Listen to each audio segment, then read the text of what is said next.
Hi, I'm Hobie1 on location in La Ventana, Baja California del Sur. We're going to start a new book today.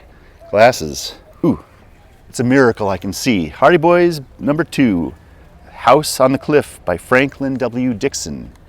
Chapter 1, Spying by Telescope. So you boys want to help me on another case? Fenton Hardy, internationally known detective, smiled at his teenage sons. Dad, you said you were working on a very mysterious case right now, Frank spoke up. Isn't there some angle of it that Joe and I could tackle?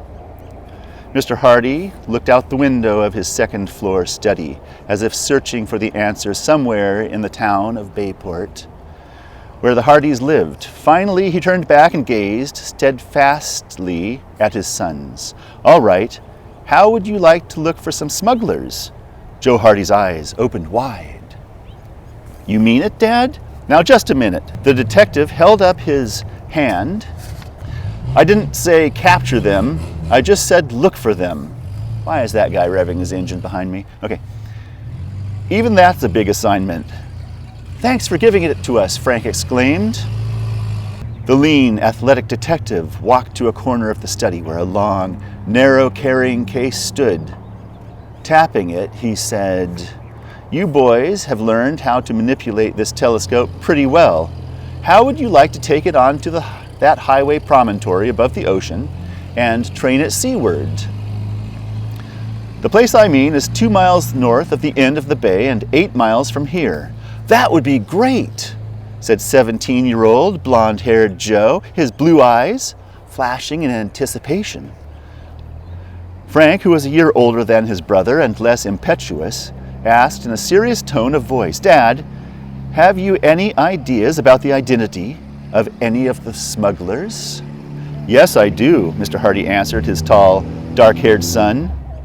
I strongly suspect that a man named Felix Snatman is operating in this territory. I'll give you the whole story. The detective went on to say that he had been engaged by an international pharmaceutical company to trace stolen shipments of valuable drugs. Reports of thefts had come from various parts of the United States. Local police had worked on the case, but so far had failed to apprehend any suspects. Headquarters of the firm is in India, the detective told the boys. It was through them that I was finally called in. I'm sure that the thefts are the result of smuggling, very cleverly done.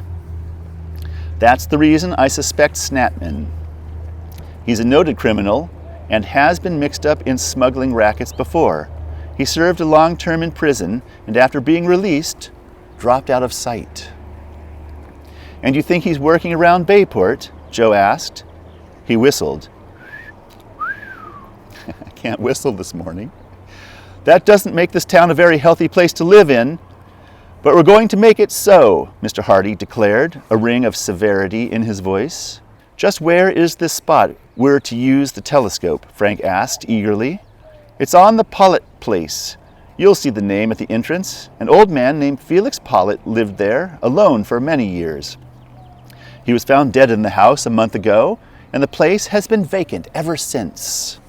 That sounds as if we could get a terrific range up and down the shore from there and many miles across the water, Frank remarked. Mr. Hardy glanced at his wristwatch. It's 1:30 now. You ought to be able to go out there, stay a fair amount of time, and still get home to supper. Oh, easily, Joe answered. Our motorcycles can really burn up the road. His father smiled, but cautioned. This telescope happens to be very valuable. The less jouncing it receives, the better. I get the point, Joe conceded, then asked, Dad, do you want us to keep the information about the smugglers to ourselves? Or would it be all right to take a couple of the fellows along? Of course I don't want the news broadcast, Mr. Hardy said, but I know I can trust your special friends. Call them up. How about Chet and Biff? Joe consulted Frank. As his brother nodded, he said, You pack the telescope on your motorcycle, I'll phone. Chet Morton was a stout, good-natured boy who loved to eat. Next to that, he enjoyed being with the Hardys and sharing their exciting adventures, although at times, when situations became dangerous, he wished he were somewhere else. Chet also loved to tinker with machinery and spent long hours on his jalopy, which he called Queen. He was trying to soup up the motor so that he could have a real hot rod. In contrast to Chet, Biff Hooper was tall and lanky.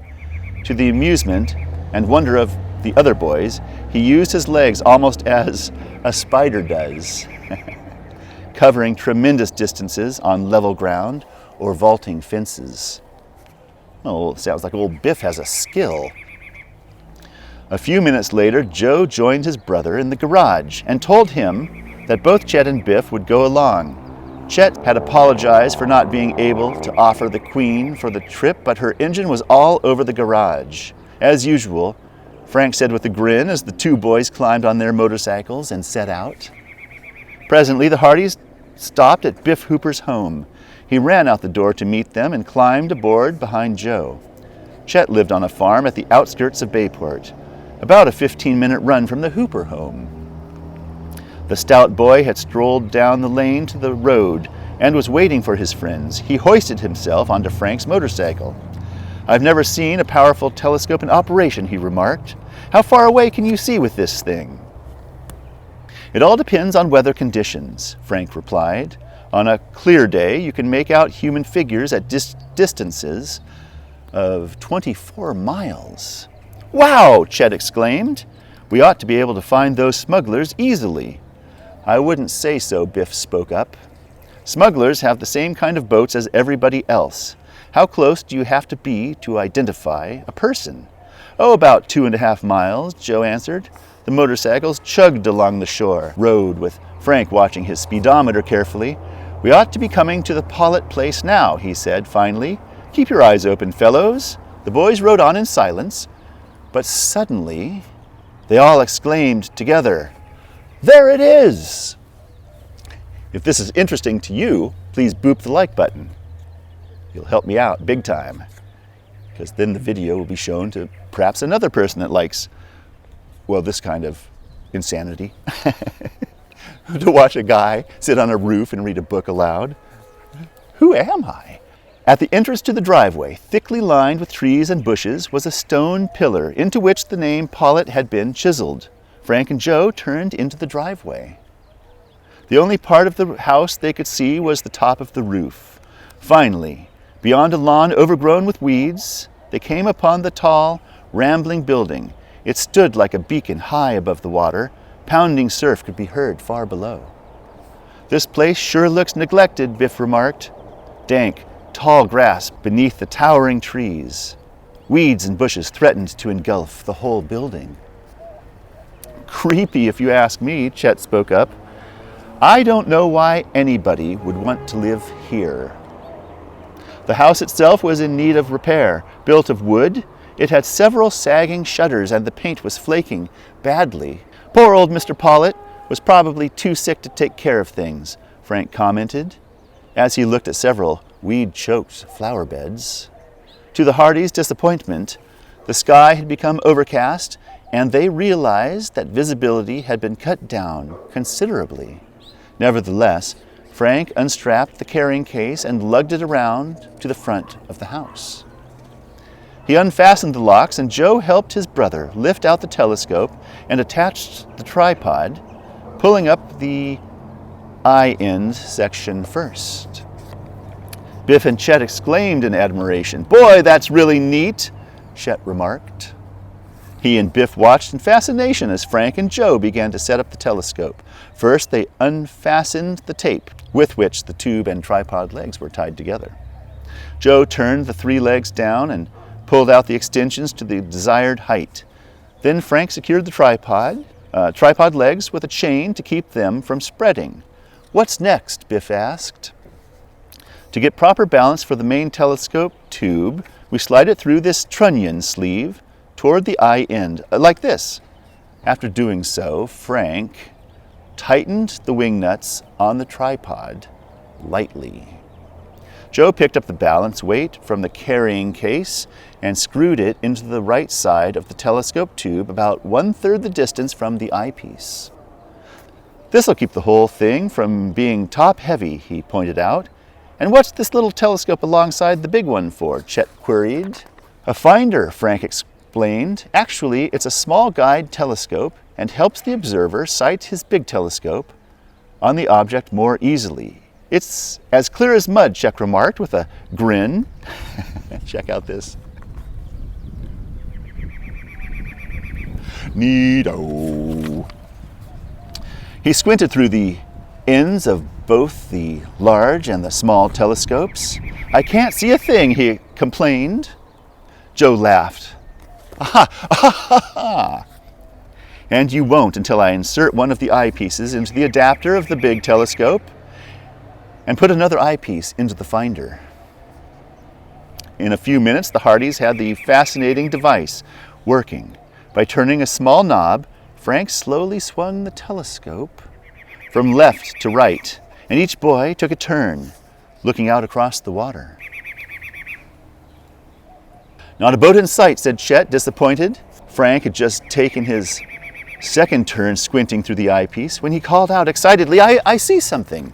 He now began a running account of the scene he had just picked up. "It's not very clear, but I see a boat.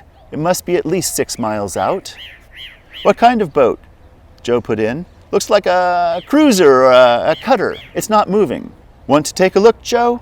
Frank's brother changed places with him. "Say, fellows, a man's going over the side on a ladder. And hey, there's a smaller boat down below. He's climbing into it."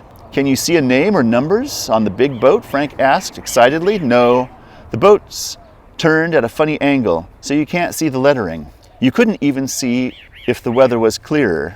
"Which way is the man in the boat heading?" Biff asked. "He seems to be going toward Barmet Bay." Joe gave up his position to Biff. "Suppose you keep your eye on him for a while, and also the big boat. Maybe it'll turn so you can catch the name or number on the box." Chet had been silent for several moments. Now he said, "Do you suppose they're the smugglers?" "Could be," Joe replied. "I think we better leave and report this to Dad." From the first telephone, he was interrupted by the sudden, terrifying scream of a man.